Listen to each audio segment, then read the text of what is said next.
Bonjour à tous, c'est Mathieu et bienvenue dans un nouvel épisode de Hail.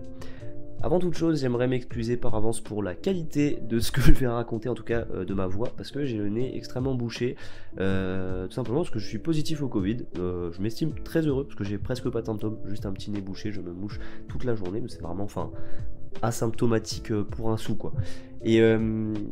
Et je voulais vous souhaiter aussi évidemment une très bonne année. J'espère que vous avez passé des superbes fêtes, que vous avez bien mangé, que vous avez bien fêté, que vous étiez avec vos parents, vos amis. J'espère que ça s'est hyper bien passé. Pour moi, c'était génial.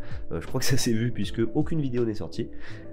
Mais on va reprendre tout ça du bon pied et je vais encore une fois vous remercier avant tout pour les commentaires que j'ai reçus sur les premières vidéos de la chaîne parce que ça m'encourage énormément, donc tout simplement merci.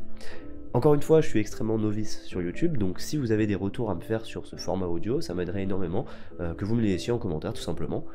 En tout cas maintenant on est environ 40 je crois, soit plus d'une classe de lycéens, ce qui signifie que je sais maintenant ce que ça fait d'être professeur des écoles, et merci beaucoup pour ça tout simplement. En tout cas bienvenue à tous, et puis sans plus attendre, on va commencer.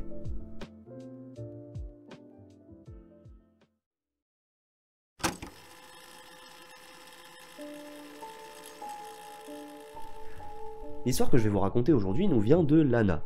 Elle nous ramène au début des années 2000, plus précisément en 2003, qui est la glorieuse année du second titre de champion NBA des San Antonio Spurs. Voilà, ça n'intéresse pas forcément tout le monde, mais j'aime bien le dire, et on prend des petites libertés. Donc Lana a environ 13 ans, et sa mère choisit de lui faire l'école à la maison. Et comme elle commence à être grande, elle a aussi la charge d'amener sa petite sœur de 9 ans à l'école le matin. En ce qui concerne ce truc de tu es grande, non, moi à chaque anniversaire on me disait ça y est t'es un grand, et je considère qu'on m'a menti pendant bien 16-17 ans, donc je suis pas forcément d'accord avec ça, mais bon. En tout cas, l'école de la petite sœur de Lana, qu'on appellera Sally, se situe à un peu moins d'1 kilomètre de sa maison, soit environ 20 minutes de marche aller-retour. Lana, elle nous précise que son quartier était assez petit et très safe, donc elle se sentait parfaitement à l'aise lorsqu'elle se baladait, elle n'avait pas du tout peur, ce qui peut expliquer que sa mère la laisse accompagner sa sœur toute seule. Un matin comme les autres, Lana et Sally se préparent pour aller à l'école, donc elles sortent de chez elle et elles marchent quelques minutes, lorsque Lana remarque un vieux van rouge garé dans la rue à côté de laquelle elle marche. Le van n'est pas garé dans le sens dans lequel Lana et Sally marchent, mais dans le sens inverse, ce qui fait qu'elles sont capables de voir la vitre du van. Et si le van a marqué Lana, c'est parce qu'un homme de 50 ou 60 ans était au volant, mais surtout qu'il les fixait.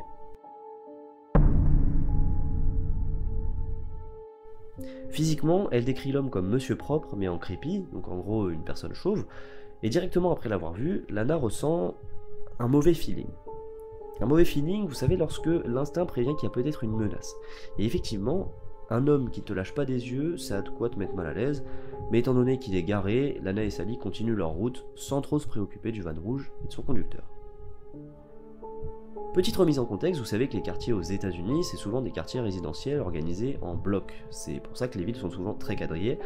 Nous en français, on le traduirait par pâté de maison, mais je vais utiliser le terme bloc pour rester le plus fidèle possible à l'histoire. Donc Lana et Sally marchent pendant quelques blocs jusqu'à la prochaine zone résidentielle du quartier, donc en gros elles se rapprochent de l'école. Et sur ce trajet, Lana remarque que le vieux van rouge est de nouveau garé dans la rue, dans le même sens où il était garé. Donc c'est peut-être une coïncidence, et puis surtout, c'est l'heure où tous les parents amènent leurs enfants à l'école, donc les rues sont animées, il y a du monde, et Lana ne se sent pas menacée au début. En revanche, ça va changer lorsque son mauvais feeling s'intensifie en constatant que le van lui aussi se rapproche de l'école mais au même rythme qu'elle. À ce petit jeu angoissant, le van est plutôt bon et il va continuer bloc après bloc à suivre Lana jusqu'à l'école de Sally. À chaque nouveau bloc, revoilà le van garé et ainsi de suite, et là, honnêtement, il devient de plus en plus probable que Lana et Sally soient suivies par Monsieur Propre. Finalement, le trajet aller touche à sa fin et Lana conduit sa petite sœur jusqu'à sa classe, puis repart en direction de sa maison pour recevoir elle aussi ses cours. Entre temps, Lana est rentrée dans l'école, elle a sûrement un peu parlé à la maîtresse de Sally ou à d'autres gens, et en sortant, elle est plus du tout angoissée, elle a même oublié le van. Donc elle commence son trajet retour, mais un bloc plus loin, elle l'aperçoit de nouveau. Le vieux van rouge est garé sur la route, comme s'il suivait inlassablement Lana. Là, ça commence à être clair qu'il y a quelque chose d'anormal avec cet homme et son van. Et Lana sait que c'est pas une coïncidence et elle sait qu'en fait elle est en danger.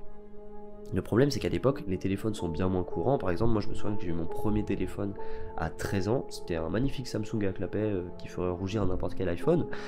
Mais du coup, au début des années 2000, Lana n'a pas de téléphone. Et puis surtout, deuxième point, vu que tout le monde est maintenant soit à l'école, soit au travail, les rues qu'elle a empruntées à l'aller et qu'elle emprunte donc au retour sont désertes. Avec le recul, Lana nous dit qu'elle aurait dû retourner à l'école pour être en sécurité, mais à cet âge-là, on n'a pas forcément conscience de l'ampleur du danger, et surtout avec la peur, c'est plus difficile de prendre des décisions rationnelles. Du coup, à la vue du van, Lana commence à marcher d'un pas plus rapide. Sauf que l'homme a maintenant débarré et la suit, lentement, à son allure.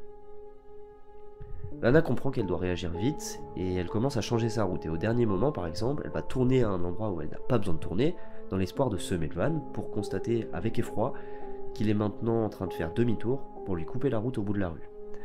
Lana est évidemment terrifiée, elle commence à sprinter aussi vite qu'elle le peut, mais malheureusement par rapport à un véhicule, elle court pas forcément très vite, et évidemment, l'homme a accéléré son allure. Pire, en regardant par-dessus son épaule, Lana croise son regard fixé sur elle. Donc c'est terrifiant, clairement, et Lana prend une décharge d'adrénaline supplémentaire à cette vue. Pourtant, Lana va pas s'arrêter de courir, aussi vite qu'elle le peut, elle va courir, et elle tourne soudainement une nouvelle fois dans une allée, où elle voit l'homme chercher par où elle est passée pour continuer dans la rue et essayer de la bloquer plus loin. Sauf que cette fois-ci, Lana va faire un move hyper intelligent, elle va emprunter les chemins qui traversent les résidences.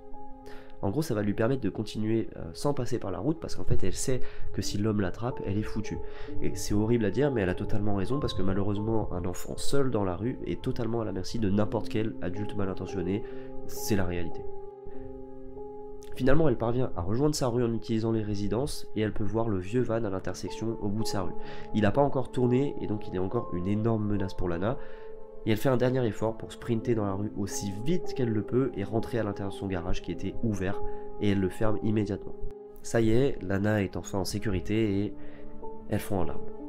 Elle est passée à très peu de quelque chose d'horrible, et c'est beaucoup trop pour n'importe qui, et particulièrement pour une enfant de 13 ans, donc c'est normal qu'elle se mette à sangloter. La fin de l'histoire, malheureusement, elle est juste triste. Sa mère entre dans le garage et ne comprend pas pourquoi Lana est en train de pleurer, et Lana lui raconte ce qui lui est arrivé exactement comme je vous l'ai raconté. Sauf que sa mère ne comprend pas où est le danger. Et ça, vraiment, ça me rend fou. Je veux dire, à quel moment ça devient pas évident que Lana était en danger? Alors, qui peut croire qu'il n'y a rien et que c'est tranquille, que tout va bien? Au final, c'est Lana, même pas sa mère, mais bien Lana, qui demande à appeler la police, et malheureusement, comme dans beaucoup d'histoires de ce genre, ils lui disent qu'ils ne peuvent rien faire parce que concrètement, en fait, il ne s'est rien passé. Lana finit en nous disant qu'elle pense encore souvent à ce matin-là, même 19 ans après, donc elle est réellement marquée par cet événement. Vous l'aurez compris, c'est la fin de cette histoire, et la première chose qui me vient à l'esprit, c'est que cette histoire est le parfait exemple qu'il faut faire attention aux enfants et surtout les écouter. Je veux dire, je pense que la majorité des mères, en voyant leur fille en sanglots et en écoutant ce qu'elle a vécu, la première chose qu'elles font, c'est appeler la police, sérieux. C'est un jugement de valeur, mais la mère a été tellement irresponsable. Heureusement que Lana était débrouillarde, parce que si elle était un peu moins réveillée, je pense que sa mère ne la revoyait jamais, clairement. On pourrait se dire, ouais, c'est un enfant, c'est pas sûr qu'il dit la vérité. Déjà non, quel intérêt de le faire pour un enfant de 13 ans. Et puis au pire, bah, dans le doute, t'appelles quand même la police. Au pire, ils trouvent rien, bah ma foi, c'est ce qui arrive dans beaucoup de cas, et c'est pas grave. Bref, c'est une histoire qui m'a pas mal énervé parce que je trouve que c'est pas normal, parce qu'au final c'est une histoire qui a tellement choqué Lana qu'elle y pense régulièrement, 19 ans après régulièrement, c'est-à-dire plusieurs fois par mois. Et toi t'es une mère et tu te dis je vois pas où est le danger. Non, enfin pour moi c'est trop. Bref. En tout cas, Lana a eu un excellent instinct parce que pour moi il fait aucun doute qu'elle était prise pour cible, elle est trop intelligente, le fait de commencer à courir à travers les résidences parce qu'elle sait que le van va pas l'y suivre, ça peut paraître simple, mais ça montre quand même que malgré la panique, elle réussit à garder son sang-froid. Et chapeau, c'est hyper impressionnant, elle est trop smart, vraiment. J'avoue que je m'amuserais même pas à remettre en cause cette histoire comme je le fais normalement, parce que pour moi elle est à 100% vraie, tout simplement. Petite coïncidence, j'ai écrit cet épisode dans le train et ça devait faire genre 15 minutes que j'avais pas regardé par la fenêtre, j'étais pleinement concentré sur ce que j'étais en train d'écrire. Et on était en pleine campagne, et que vois-je sur la route à côté du train? Un van rouge. Voilà, j'ai trouvé ça marrant, je suis d'accord, ça n'a pas forcément d'impact, hein, on se le dit, mais je souligne, ça m'a fait marrer. Voilà, ce format audio touche maintenant à sa fin, j'espère qu'il vous servira si vous devenez un jour par an. Moi si c'est le cas, et ben ça m'aura servi en tout cas clairement. Et évidemment il ne faut pas devenir parano et interdire à son enfant de sortir, surtout si le quartier est hyper safe, mais quand même prendre les bonnes précautions si quelque chose de ce genre arrive, c'est la moindre des choses. Voilà, c'était le mot de la fin. En tout cas, merci beaucoup de m'avoir écouté. J'espère que vous avez passé un bon moment et je vous souhaite une excellente journée ou soirée. Et à bientôt pour un prochain épisode.